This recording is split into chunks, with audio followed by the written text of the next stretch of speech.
Herkese merhaba arkadaşlar. Anthony Joshua Alexander Usyk maçı bitti ama maçın yankıları hala bitmiyor.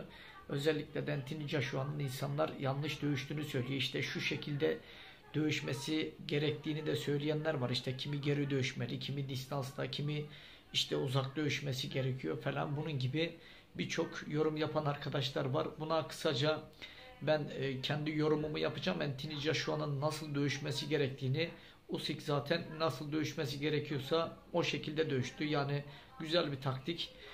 Ama Anthony Joshua kendi boksunu yapmadı. Kendi boksunun dışında boks yaptı. Bu da ona bu maçı kaybettirdi.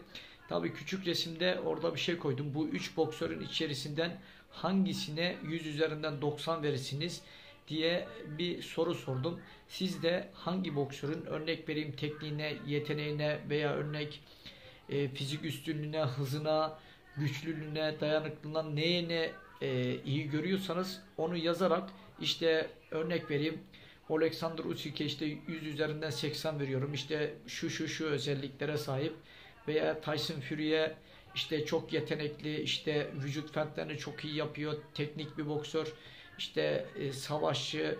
Bu yüzden işte Tyson Fury'ye de işte 90 veriyorum. Bunun gibi siz de arkadaşlar orada kendi yorumunuzu, kendi düşüncenizi boksörlerle ilgili yorumlar kısmına yazın. Ben de oradan bakacağım ve ona göre de benim kendi yorumumda olacak.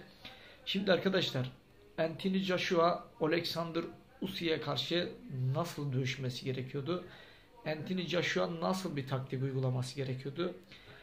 Maça baktığımız zaman Alexander Usyk zaten mesafede dövüşmeyi iyi bilen bir boksör. Normalde mesafede dövüşmek böyle kolay değildir. Örnek verin, düşün, karşısında boksörle bir mesafede dövüşeceksin. Atak yok ve örnek vereyim orta distansta. Bu aslında iki boksörü de çok strese ve çok sıkıntıya sokar. Çünkü sürekli dikkat isteyen, kontrol isteyen anlardan bir tanesidir. Ama bir atak yaptığı zaman, diğeri kaçtığı zaman kaçan da rahat olur, atak yapan da, çünkü üzerine giden de. Ama şu şekilde Anthony Joshua burada şunu çok yapması gerekiyor. Özellikle de bellerini ve ayaklarını içeri sokulurken çok iyi kullanması gerekiyordu. Ve direkt Anthony Joshua sollarıyla, örnek vereyim, sollarıyla onu işte pres yapıp gardı yukarıda, gerekirse örnek vereyim onun yumruğu çıktığı anda sollarıyla fent yapıp yumruğun çıktığı anda yumruk vurması gerekiyordu. Özellikle aparkatlarını, kroşelerini çok vurması gerekiyordu Alexander Usyk'e. Ama Anthony Joshua bunu yapmadı. Orta distansta dövüştü. Eğer ki biraz pres yapsaydı zaten Usyk kaçarak oynayacaktı. Örnek vereyim, ringin iplerinde oynayacaktı. Zaman zaman fırsat buldukça atak yapacaktı. Ama baktık ki Anthony Joshua'dan bu şekilde bir atak gelmeyince, Anthony Joshua orta distansta oynayınca, artık ondan bir şey gelmeyince doğal olarak Usyk atak yapmaya başladı. Sollarıyla örnek vereyim Anthony Joshua'yı rahatsız etti ve fent yapıp sağlarını vurdu. Doğal olarak da maça hakim oldu Alexander Usyk belli roundlardan sonra. Alexander Usyk Anthony Joshua'yı da çözdü tabi maç içerisinde. Dediğim gibi Anthony Joshua aynı Vasil Lomachenko ne yapıyor mesela bazı maçlarda? Rakiplerine karşı belleriyle sokuluyor, aparkatlarıyla, kroşeleriyle rakibi perişan ediyor. Anthony Joshua bu şekilde bir taktikle ringde olsaydı Alexander Usyk'e çok zor anlar yaşatırdı. Ben buna inanıyorum. Tabi şimdi birçok yorum var bu iki boksörle ilgili. Ama tabi şimdi rövanş var. Biz şimdi ne yapacağız? Şimdi bir maç kaybetti diye Anthony Joshua kötü bir boksör mü? Bence kesinlikle böyle bir şey yok. Yani Anthony Joshua benim gözümde hala çok kaliteli, çok iyi bir boksör. Nedeni ise Anthony Joshua dövüştüğü zaman gerçekten çok güzel işler yapabilen bir boksör. Bunu zaman zaman gördük.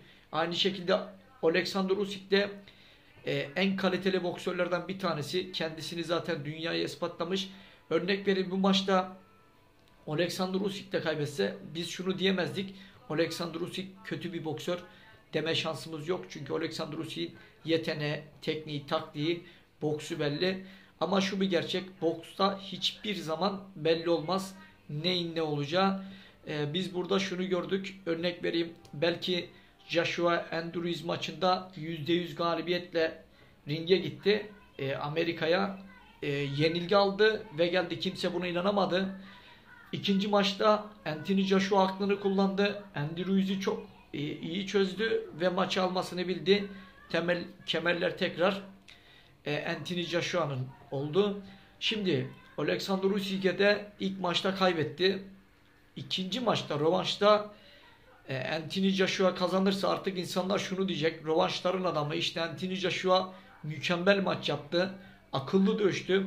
Usyk beklenenin gerisinde kaldı. Usyk boksunu yapmadı. Artık insanlar bu şekilde konuşacak. Yani boksta hep bu yorumlar var arkadaşlar. Ne yazık ki bu acı gerçek. Ama şu bir gerçek. Şimdi Tyson Fury'den Bob Arum'dan işte Anthony Joshua'ya dinlenmesi söyleniyor. İşte Tyson Fury ile Alexander Usyk maç yapsın diyor. Ama şunu bilmiyor ki eğer ki Alexander Usyk de Tyson Fury maç yaparsa Tyson Fury de bir Usyk sürpriziyle karşılaşabilir. Usyk yabana atılacak bir boksör değil. Bu da bir gerçek. İkisi de zaten ters kart. Özellikle de Tyson Fury ters düz çift kartla dövüşebilen çok yetenekli bir boksör. Vücut fetlerini çok iyi kullanan, fizik üstünlüğünü iyi kullanabilen bir boksör Tyson Fury. Ama Tyson Fury'nin bilmediği tek bir şey var. Karşısında Alexander Usyk çok kurnaz, çok akıllı, hareketli, belleri oynayan ve diğer rakipleri gibi ona hedef olmayacak bir boksör var. Bu yüzden bence Tyson Fury, Bob Arum bunu bir kez daha düşünmesi gerekiyor. Ama şu bir gerçek. Ben şuna çok net inanıyorum. Anthony Joshua ringe çok sağlam gelecek rövanşta. Çünkü rövanşa çok iyi hazırlanıp dersine çok sağlam örnek vereyim hazırlanıp gelen bir boksör. Bu yüzden nasıl söyleyeyim, bence çok dikkat etmesi gerekiyor. Özellikle Usyk maçına. Bence Usyk maçı onun bence belki de bekleyebileceği en tehlikeli sürprizlerden bir tanesi olabilir. Benim şahsi fikrim. Bakalım Anthony Joshua, Alexander Usyk rövanşında kim kazanacak? Herkes bu maçın rövanşını sabırsızlıkla bekliyor tabi. Şimdi Deontay Wilder'la Tyson Fury'nin bir maçı var. Bu maçta zaten 3. maç. Çok çekişmeli geçecek bir maç. Özellikle de Deontay Wilder bu maça çok hırslı, çok istekli. Tyson Fury bakalım bu maçtan sağlam çıkabilecek mi?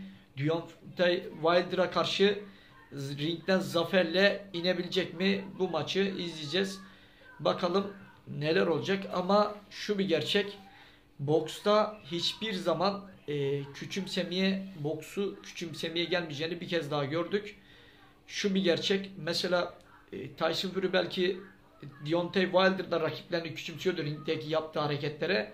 Ama Tyson Fury'ye karşı yenilgi aldı. Ama Tyson Fury de Deontay Wilder tarafından da bir kez ringlere serildi ve Tyson Fury kalkmasını bildi. Ama dediğim gibi boksta şu şekilde yani her şey mevcut. Yani boks her zaman söylüyor, sürprizlere açık. Ne zaman neyin ne olacağı belli olmaz. Bu sefer Usyk biraz konuşmaya başladı. Yukarıdan işte Joshua ile uzayda bile dövüşürüm. İşte espri anlamında söylüyor ama artık şunu diyor, ikinci kez karşılaşsam yine Joshua'yı yenebilirim ama ben şu bir gerçek, ikinci maçında Usyk bu kadar rahat bir galibiyet alacağını zannetmiyorum. Çünkü bu sefer Joshua daha dersine daha iyi çalışıp daha etkili ringe gelecek. Belki de daha performansının gerisinde gelecek. Bunu bilmiyorum ama ben daha iyi olacağını düşünüyorum. Alexander Usyk de şunu söylemişti. Ben daha önceki yorumlarda söyledim. Alexander Usyk kendi performansının %60'ını %65'ini sergiledi. Anthony Joshua maçında demiştim. Alexander Usyk de ne diyor? Rövanşa daha iyi geleceğim. Siz benim daha iyi olduğum anları görmediniz diyor. Yani ben de biliyorum çünkü Alexander Usyk daha çok yumruk atan, daha çok savaşan bir boksör. O maçta netleri vardı ama dediğim gibi boksunun %65'ini sergiledi. Ama belki rövanşta %85, %90'ını görebiliriz arkadaşlar. Hani tabi şimdi bana yapan arkadaşlar olur. İşte nasıl boksunu %65'ini sergiledi de kazandı. Kazanabilir. Yani olabilir. Joshua'da beklediğimiz performansı göstertemedi. Anthony Joshua göstertemedi. Usyk de dediğim gibi göstertemediği için normal bir performansta da onu yenmesini bildi. Ama biraz daha kendi performansını örnek vereyim. Klitschko'yla yaptığı maçtaki performansını gösterseydi belki şu an çok farklı şeyler konuşmuş olacaktık arkadaşlar. Şimdilik dediğim gibi bu boksörle ilgili benim söyleyeceklerim bu kadar. Ne dersen de Joshua Alexander Usyk'le dövüşecekse prese dayalı dövüşecek. Teknik olarak mesafede veya tekneye kalkarsa Joshua'nın işi her zaman Usyk karşısında zor olur. Son söz olarak da bunu söyleyeyim.